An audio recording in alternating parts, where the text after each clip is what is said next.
5 years of Hearing Hearts, celebrated with 55 children, countless smiles and a morning full of creativity and joy. Our 5th anniversary celebration brought children with hearing impairment together for a joyful tissue texture art activity, making the milestone truly special. Celebrating this milestone on World Humanitarian Day makes it even more meaningful. For humanitarian and national awardee Devangi Dalal, creating inclusion, spreading compassion and ensuring every voice is heard has always been at the heart of her journey. 5 years. 55 children. One purpose, making a difference. मेरा नाम देवांगी दलाल है और आज 19 अगस्त है, humanitarian day है। Hearing hearts जो clinic है उसकी शुरुआत हमने 19 अगस्त को की थी। आज के आपके जो क्वेश्चन है उसके बारे में ये बताना चाहूँ कि मैं बाई फ्लूक इस प्रोफेशन में आई थी, audiology and speech language pathologist. इसके बारे में मुझे नहीं पता था और जब मैंने audiology and speech language pathology ख़त्म किया प्रोफेशन मेरा, ऑफकोर्स बचपन से ये थी कि कुछ मेडिकल रिलेटेड करना है और लोगों को सपोर्ट करना है, बिकॉज एक मैं फार्मर फैमिली थी तो हमारी सीख से कि जो भी हम करते हैं उसको अच्छे से ग्रो करना है और लोगों के साथ बांटना है। जैसे प्लांट्स को हम सीड करते हैं सब लोगों के साथ हम बांटते हैं, उसी तरह ये एक बचपन से ही ख्वाहिश थी कि मेडिकल रिलेटेड कुछ ऐसा करूं जिससे लोगों को सपोर्ट मिले। और जब मैंने ऑडियोलॉजी और स्पीच लैंग्वेज पैथोलॉजी प्रोफेशन ख़त्म किया उसके बाद मैंने एक इंस्टीट्यूट को ज्वाइन किया जो हियरिंग इम्पेयर्ड बच्चों के लिए काम करती थी और मैंने एक ENT डॉक्टर जैन दानी को ज्वाइन किया जहाँ पे सारे मेडिकल ENT रिलेटेड सारे ऑपरेशंस और सारा काम होता था। वहाँ से मैंने सीखा कि अगर मेडिकली सही तरीके से डायग्नोस्ड हो और इंस्टीट्यूट में देखा कि उनको अपनी टेक्नोलॉजी के हिसाब से हियरिंग एड मिले और उनका प्रॉपर रिहेबिलिटेशन हो, तो ये जो पर्टिकुलर डिसेबिलिटी है जो नहीं दिखाई देती है और अगर उसके लिए हम काम करें तो इन बच्चों की डिसेबिलिटी हम काफ़ी हद तक रिड्यूस कर सकते हैं और उनको नॉर्मल स्कूल में या नॉर्मल एजुकेशन सिस्टम में इंटीग्रेट कर सकते हैं। तो जब ये स्किलफुल सारी चीज़ें मैंने सीखी और मुझे लगा इससे काफ़ी लोगों की लाइफ चेंज होती है, तो बस तभी से मैंने अपना ये मिशन बना लिया और आज करीब जोश फाउंडेशन जो हम चलाते हैं उसके द्वारा 2500 से ज़्यादा अंडर प्रिविलेज चिल्ड्रन जो करीब 22 स्कूल से आते हैं उनको हम सपोर्ट करते हैं। और ये हियरिंग हार्ट इंस्टीट्यूट हमने इसलिए बनाया कि जैसे कभी कोई बच्चा आता है उनको सिर्फ हियरिंग की प्रॉब्लम नहीं होती है और सारी प्रॉब्लम्स भी हो सकती है, तो पूरा उनका हेल्थ मैनेजमेंट होना ज़रूरी है कि आज एक एक स्टेप्स उनको फॉलो करने के लिए अलग अलग जगह पे जाना पड़ता है। तो ये इंस्टीट्यूट उनको पूरी तरह से सपोर्ट करती है। जैसे हमारे वहाँ physiotherapist, occupation therapist, psychologist, dietitian, acupuncture therapist, audiology, speech therapist सारे यहाँ पे काम करते हैं। तो अगर उनको सिस्टमेटिक अप्रोच से फ्रॉम डायग्नोस्टिक लेके वोकेशनल ट्रेनिंग और एम्प्लॉयमेंट तक सारी चीज़ों में अगर हेल्प मिलती है तो उनकी काफ़ी हद तक हम डिसेबिलिटी को रिड्यूस कर सकते हैं। तो बस अभी ये जो भी चीज़ है इन बच्चों के लिए करने के लिए मेरा पूरा मिशन बन गया है और उसके लिए मैं काम कर रही हूँ। आज जो बच्चों का ये जो ड्राइंग का जो आपने सेशन रखा है इसका क्या मकसद है? इसके काफ़ी सारे मकसद हैं। सबसे पहले तो हम जो भी एक्टिविटी करते हैं हर साल नई नई एक्टिविटी करते हैं यहाँ पे भी हियरिंग आर्ट्स क्लिनिक में भी और जोश फाउंडेशन के द्वारा भी। क्या होता है कि बच्चों जो ही ये बच्चे हैं हियरिंग उनकी सुनाई कम है लेकिन दूसरे स्किल्स में वो इतने ही पावरफुल है जितने नॉर्मल बच्चे हैं। तो अगर हम अलग अलग एक्टिविटी करते हैं तो हर साल उनको सोचने मिलता है कि क्या नया करना है, तो कॉग्निटिव थिंकिंग स्किल्स बढ़ती है। हम आज जब एक्टिविटी करते हैं वहाँ पे हैंड और मोटर कोऑर्डिनेशन का उपयोग होता है, तो उनको सोचना कि ये जैसे हम आज उनको टिश्यू पेपर से एक्टिविटी करवाई है, तो ये टिश्यू पेपर जो है नॉर्मली अवेलेबल है, उसमें कुछ काफ़ी खर्चा भी नहीं होता है। उसमें कलर्स मिक्स करके डिज़ाइन बनाने के बाद उसको सही तरह से रखना प्लकर से, ये जो आई हैंड मोटर कोऑर्डिनेशन करते हैं उनका कंसंट्रेशन बढ़ता है, फोकस बढ़ता है और जो अपने खुद के जो स्किल्स हैं उनके सब बाहर आते हैं। आप देखेंगे कितने सारे अच्छे से पेंटिंग उन्होंने बनाए हैं और इसके लिए कभी से आप देखें 2-3 घंटे से बैठ के अपना काम कर रहे हैं और पूरे कंसंट्रेशन के साथ। नहीं उनको मोबाइल फ़ोन की ज़रूरत है, नहीं मैसेजेस देखने की ज़रूरत है, लेकिन उनका पूरा कंसंट्रेशन ये आर्ट वर्क में हो रहा है। तो ये कॉग्निटिव उनका थिंकिंग स्किल बढ़ाना, एंड ऑटो कोऑर्डिनेशन बढ़ाना, फोकस बनाना, कंसंट्रेशन बनाना, ये सारी एक्टिविटी से होता है। हम बात करें यूनिवर्सिटी डे की बात करें सबसे पहले तो मेरा हस्बैंड, मेरे पेरेंट्स जिन्होंने मुझे ये काइंडनेस जो है कैसे की जाती है वो सिखाया। सो मेरे पेरेंट्स, भगवान ऑलमाइटी जिसने मुझे शायद इसीलिए भेजा है कि मैं दूसरों को डायरेक्शन दे पाऊँ। मेरे हस्बैंड और मेरी 2 बेटियां जो मुझे हर टाइम सब कुछ करने के लिए इनकरेज करती है और हमेशा मेरे साथ में रहते हैं।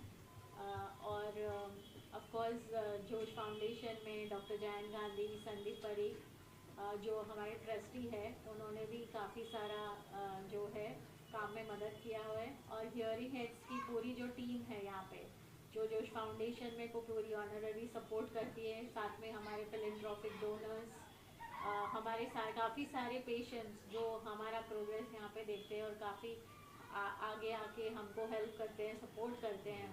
तो ऐसे parents of the schools, teachers, वहाँ की जो एडमिनिस्ट्रेशन है, वो सारा हम टीम वर्क करके इसको काफ़ी प्रोफेशनल और सिस्टमेटिक बना के अप्रोच कर रहे हैं। और अभी इतने सालों काम करने के बाद उसमें काफ़ी सारा बदलाव आया हुआ है, तो आगे जाके इस चीज़ को बड़ा चेंज मिलने वाला है।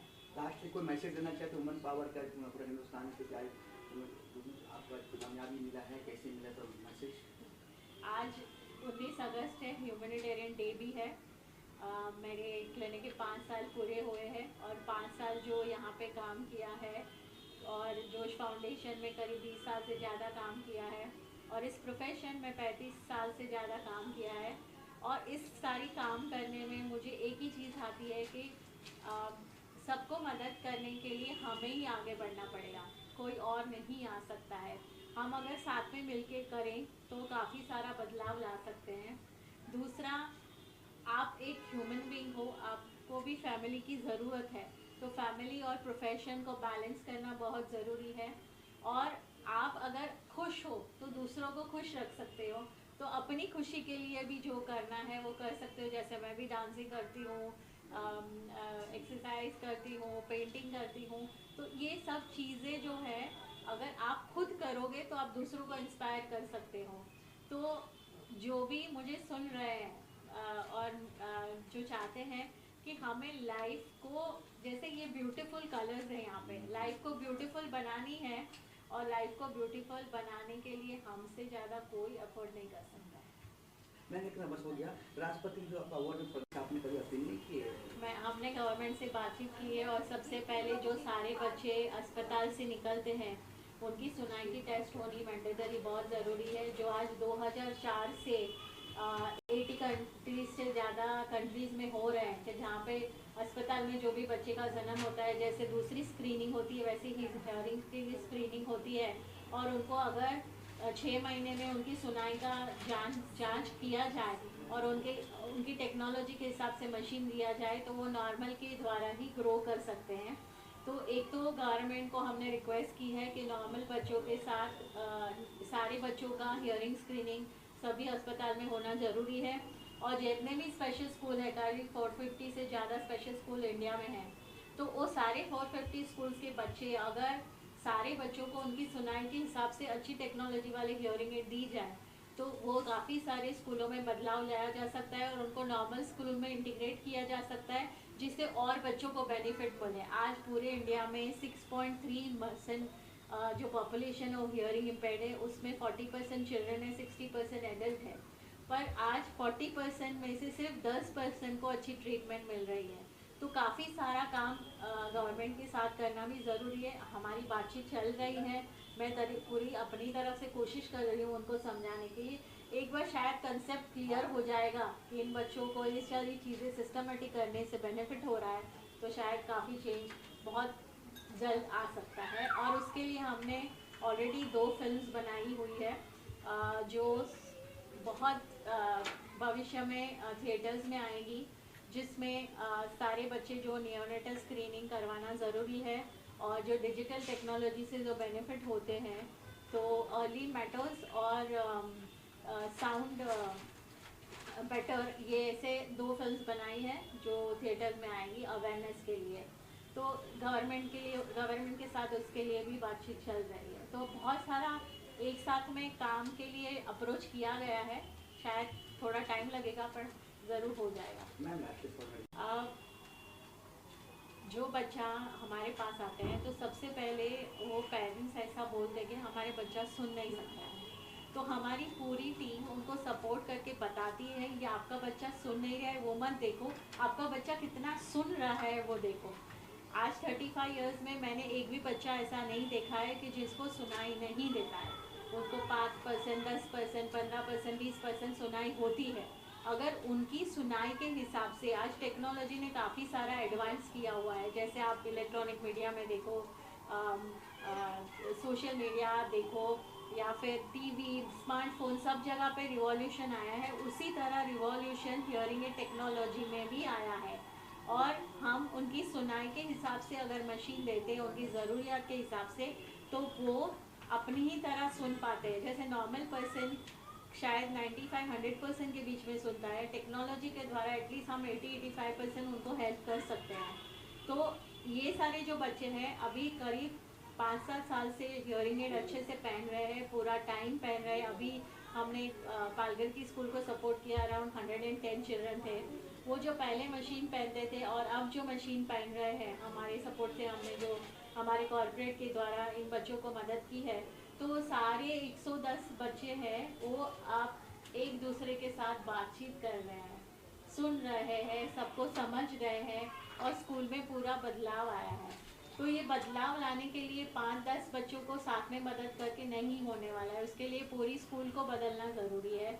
तो हमने करीब 22 स्कूल को इसी तरह से बदलाव हुआ है, और आज वो सारे स्कूल के बच्चे बोल रहे हैं। आपने देखा काफ़ी सारे बच्चे अपने आप से बोल रहे हैं, बिकॉज अगर कोई स्कूल में अच्छे मशीन नहीं है किसी बच्चों के पास, और किसी बच्चों के पास अच्छे मशीन है, तो जो जिनके पास नहीं है वो जेस्चर साइन लैंग्वेज में बात करते हैं, जिनके पास है वो बोलना चाहते हैं लेकिन अपने फ्रेंड के साथ कम्युनिकेशन करने के लिए इतना बोल नहीं पाते हैं।